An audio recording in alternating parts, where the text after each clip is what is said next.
अब तक उत्तर प्रदेश में जितने विधानसभा चुनाव हुए सब में राम की चर्चा रही, लेकिन इस बार राम मंदिर की चर्चा नहीं बल्कि कृष्ण की लड़ाई लड़ने की तैयारी है। डिप्टी सीएम केशव प्रसाद मौर्य ने कहा है कि अयोध्या और काशी हुई हमारी है, अब मथुरा की बारी है। एक कदम रघुराज सिंह आगे बढ़ गए हैं, दर्जा प्राप्त मंत्री हैं। उनका कहना है कि कृष्ण हमारे आराध्य हैं और इसके लिए कितनी भी बलि देनी पड़े वो बलि चढ़ाने को तैयार है। शायर मुनव्वर राणा साहब हमारे साथ हैं। सर, बयान आपने सुने ही होंगे, क्या कहना चाहेंगे इस पर? हाँ, मैंने बयान सुना। मैंने एक तो इलेक्शन का ज़माना आ गया है, तो वो राहत हमारा दोस्त था राहत इंदौरी, उसका एक शेर है कि फिर आने वाले हैं जन्नत के मोल तोल के दिन, कदम कदम पे फरिश्ते दिखाई देने लगे। तो ये सब फरिश्ते निकल आए हैं, अघुराज रघुराज फगुराज। ये मौर्य जी कम बोलते हैं, लेकिन जब बोलते हैं बेचारे, उनकी मजबूरी है कि वो जहरी बोलते हैं, अच्छा बोल ही नहीं पाए। हालांकि इलाहाबाद के रहने वाले हैं, उनकी बातचीत से तो अमरूद की खुशबू आनी चाहिए, गंगा और जमुना के मिलाप की खनक होनी चाहिए, लेकिन बेचारे वो इसी में परेशान है। अरे अगर भगवान कृष्ण अगर आपके परम पूज्य हैं तो हमारे भी परम पूज्य हैं। आप हमको कहते हैं हम हिंदुस्तानी हैं और हम पिछले जन्म में हिंदू थे, तो ये भी आप मान रहे हैं कि हम पिछले जन्म में हिंदू थे और आप हिंदू ही को मार रहे हैं और तोड़ रहे हैं, तो आप काहे के हिंदू हैं? फिर तो आप शैतान हुए। हम तो आपके भाई हैं। आप कहते हैं, सब कहते हैं कि साहब हम मुसलमान जो हैं ये पहले हिंदू थे, तो क्या आपने भाई के साथ ऐसे ही सलूक तो कीजिए। सर वो ये भी कहते हैं फिर घर वापसी करिए, घर वापसी का एक अभियान भी है।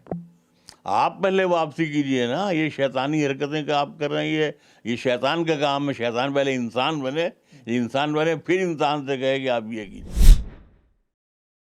आप इस पे क्या सोचते हैं कि जब अयोध्या में भव्य मंदिर का निर्माण चल रहा है, काशी में प्रधानमंत्री भी आने वाले हैं इसी दिसंबर महीने में, काशी विश्वनाथ कॉरिडोर, उसकी भूमि पूजन है, उसका लोकार्पण है, अब मथुरा की वो बात कर रहे हैं, तो इस पर आपका नजरिया क्या है? क्या मथुरा की बात नहीं होनी चाहिए?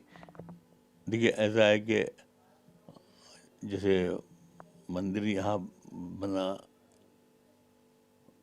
फैजाबाद में, जिसको योगी जी की जिद ने अयोध्या कर दिया है, तो जो बड़ा मंत्री होता है, मुख्यमंत्री होता है, आदमी होता है, वो एक नया शहर बसाता है, उसका एक नया नाम रखता है। ये थोड़ी ना कि बोर्ड उतार करके नोचा नोच करके वहाँ अपना नाम लिख दिया। ये न बहादुरी है, न मर्दानगी है, न ये महंत होने की पहचान है। ठीक है साहब, आपकी हुकूमत है, आपके पास काफ़ी गुंडे मौजूद हैं, आप किसी को मार लीजिए, किसी के ख़िलाफ़, मेरे ख़िलाफ़ FIR करते रहते हैं आए दिन।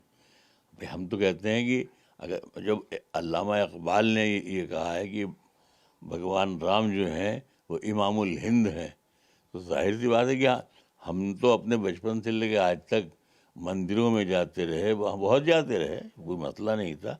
अच्छा तो लगता है कि हमारे मोदी जी और योगी जी मुसलमानों को भी कार्ड भेजते कि साहब इसका उद्घाटन है, आप आइए, तो क्यों नहीं जाते हम?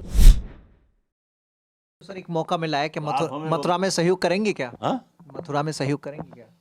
नहीं, मथुरा में सहयोग करना क्या भाई, इस मुल्क में रहेंगे तो कहीं भी सहयोग करेंगे, लेकिन गुंडागर्दी के साथ सहयोग हम नहीं कर सकते। गुंडागर्दी का सहयोग क्यों करेंगे भाई? आप आसान है, आप ये कह दीजिए कि अब ये मुसलमान यहाँ नहीं रह सकते हैं, या यहाँ रहना है तो आपको हिंदू बन जाना है। इसके बाद आप जो भी कीजिए, लेकिन जब मौका मिले आपको एक मस्जिद तोड़ दीजिए, कुछ तोड़ दीजिए, ये है एक सिर्फ अपने आप को खुश करने के लिए या धोखा देने के लिए, या मासूम, जो दुनिया की सबसे मासूम कौम कहलाती थी हिंदू, उसको क्रिमिनल बनाने के लिए कहीं भी कुछ कर देंगे साहब। योगी जी ने क्रिमिनल बनाया। मैंने जब अवार्ड वापस किया था 2015 में, तो मैंने कहा था कि मैं इसीलिए अवार्ड वापस कर रहा हूँ कि सिर्फ खालिक इखलाक को मारने के लिए 100 लोग आए थे। एक रात में एक मुसलमान को मारने के लिए आपने 100 लड़कों को, आदमियों को गुंडा बना दिया। आप इस मुल्क को कहाँ ले जाएंगे? और वही हो गया। आप कहते हैं सब फसाद नहीं होता, बहुत योगी जी ऐसी मासूमियत से कहते हैं जैसे अभी अभी कहीं बिल्कुल निकले हों, बच्चे पैदा हुए हों। फसाद नहीं होता है। आप ये कहिए कि अब कत्लेआम होता है, फसाद नहीं होता है। मुसलमान कहाँ लड़ेगा, क्या करेगा, उसके पास है क्या लड़ने के लिए? आपने सब छीन लिया, बर्बाद कर लिया, उसके हौसलों पर ज़रब लगाई।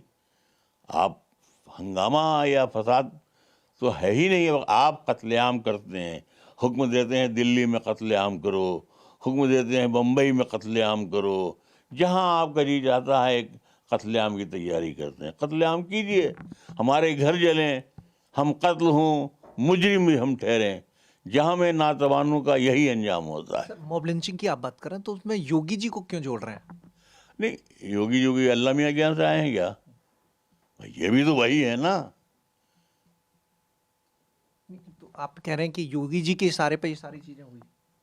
नहीं नहीं, योगी जी से मुराद योगी जी नहीं है, उसी पार्टी में ये भी है ना जो पार्टी ये काम कर रही है। अच्छा सर, आपने कहा गुंडा राज, तो क्या अयोध्या का फैसला तो सुप्रीम कोर्ट से आया था, तो आप कह रहे हैं कि हम गुंडा राज में सहयोग नहीं करेंगे, मथुरा में सहयोग करेंगे? माफ करना, उस वक्त कह दिया था, मेरे खिलाफ FIR हो गई थी। मैं फिर कहता हूँ कि वो जो रंजन गोगोई था, जितने कम दाम पे बिक गया था उतने हैं। एक राज्यसभा की मेंबरी पर धिक्कार है कि एक राज्यसभा की मेंबरी पर एक शख्स फैसले देता चला जाए।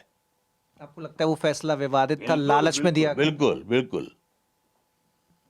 ये कोई बड़ी बात, कोई बुरी बात नहीं थी कि वहां मंदिर बन जाता। ये बात तो बैठ के तय करके कर सकते थे। चूंकि चुनाव चल रहा है, आप बयान सुन रहे होंगे, बयानबाजी का दौर है, मथुरा काशी भी आई और लगातार योगी से लेकर अखिलेश तक बयानबाजी कर रहे हैं। आज जब आंकते हैं पूरी सरकार को, तब आपको क्या लगता है योगी सरकार के कार्यकाल को देखकर? क्योंकि विकास के बहुत सारे मानक उन्होंने स्थापित किए हैं, ऐसा वो कहते हैं, लॉ एंड ऑर्डर से लेकर। योगी राज में कार्य नहीं हुआ, सिर्फ काल हुआ। सिर्फ काल है जो एक शब्द है हिंदी का, जिसके बहुत से माने ये सब समझते हैं। काल हुआ, कोई ऐसा काम नहीं हुआ। मोहब्बत का तो काम हुआ ही नहीं, सिर्फ नफरत का काम हुआ। दुनिया की तारीख में ये पहला हादसा है कि उत्तर प्रदेश में 5 बरस में कभी मोहब्बत की कोई बात ही नहीं हुई कि कोई मंत्री ऐसा हो खड़ा होकर बोले कि हिंदू मुस्लिम भाई भाई। किसी ने नहीं कहा। एक ने कहा हो तो हमको बता दीजिए आप। सर, दंगे भी तो नहीं हुए जो नफरत की मिसाल होते हैं? मैंने आपसे क्या कहा, दंगे कैसे होंगे? आपने सबको मारपीट के तो बर्बाद कर दिया है। आप कत्लेआम करवाते हैं, दंगा नहीं होने देते हैं। आप इशारे करते हैं, फ़ोन करते हैं, और जहाँ जी जाए वहाँ कत्लेआम होता है। अब इस मुल्क में दंगा कभी नहीं होगा, सिर्फ कत्लेआम होगा, और वह भी मुसलमान होगा। वो तो कहते हैं लॉ एंड ऑर्डर मेंटेन किया जा रहा है, और जो क्राइम करेगा उसके खिलाफ कार्रवाई होगी, बुलडोजर चलेगा, ठोको नीति होगी। अगर एक महंत, एक सो कॉल्ड योगी, एक चीफ मिनिस्टर अपने खिलाफ जो मुकदमे रहे हों उनको जाके चुपचाप माफ़ करवा ले, तो ये इंसाफ हुआ? ये लानत है ऐसी हुकूमत पर जो अपने जुर्म के मुकदमों को जाके जज के हाथ पैर जोड़ करके ख़त्म करवा ले और दूसरे मुसलमानों के नाम मुकदमे लिखवा दे। अच्छा सर, किसान कानून वापस हुए, CNRC को लेकर भी आवाज़ उठ रही है। मुस्लिम पर्सनल लॉ बोर्ड की बैठक कानपुर में हुई, उसमें भी इस बात की आवाज़ उठी। देखिए, इस बात की हम तारीफ़ करेंगे कि प्रधानमंत्री जी ने कानून वापस ले लिया। ये कोई बुरी बात नहीं है। कानून वापस लेना या किसी चीज़ पीछे हट जाना, ये बहादुरी की बात है, ये बुज़दिली की बात नहीं है। जो लोग ये कह रहे हैं कि साहब अपोजिशन वाले हों, कोई भी हो, वो गलत कह रहे हैं, घटिया लोग हैं। कोई भी कानून हो, कुछ भी हो, अपनी बात वापस ले लेना या अपना कदम पीछे हटाना, ये बहादुर आदमी की पहचान है। बुज़दिल और हिजड़े और नामर्द की पहचान है ही नहीं, ये पहचान है। अगर मोदी साहब अपनी इज्जत इससे ज़्यादा बनाना चाहते हैं, जो PM केयर फंड जिस पर इतने लांछन, इतने इल्ज़ाम, इतनी तो बातें हो रही हैं, उसी फंड से सिर्फ 700 करोड़ रुपए निकालें और हर मरने वाले किसान को 1-1 करोड़ रुपए दे दें। उनके गुनाह भी धुल जाएंगे और दुनिया में मिसाल दी जाएगी कि दुनिया में प्राइम मिनिस्टर फंड का या PM केयर का जैसा इस्तेमाल मिस्टर मोदी ने कर दिया है वैसा दुनिया में न कभी हुआ है न होगा। अगर ये 700 लोग जो मरे हैं, अगर उनकी अगर ये इमदाद अगर कर दी अचानक, only from PM care fund, Modi ji की इज्जत जितनी बढ़ जाएगी पूरी दुनिया में, तो ये जो उनकी अपोजिशन है इनके मुंह में ताले पड़ जाएंगे। वो हमारे जो होम मिनिस्टर हैं बगल में गुंडा बैठाले हुए हैं और कह रहे हैं दूरबीन, उनकी दूरबीन भी शायद गुजराती की बनी हुई थी इसलिए काम नहीं कर रही थी।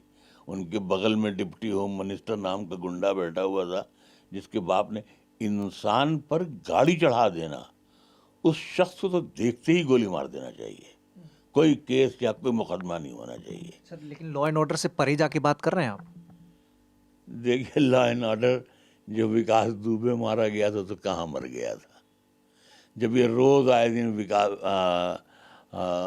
ये जो इनकाउंटर होते हैं इस देश में, मैं कहता हूँ उत्तर प्रदेश के अगर 10,000 इनकाउंटर की अगर आप तारीख निकलवा लेंगे, सचमुच निकलवा लेंगे, तो उसमें 10,000 में 9,900 जो हैं गलत होंगे। सर एक बड़ी बात करें, एक तो आंकड़ा बता रहे हो विकास दुबे जो कि अपराधी था उसकी आप हिमायत कर रहे हैं।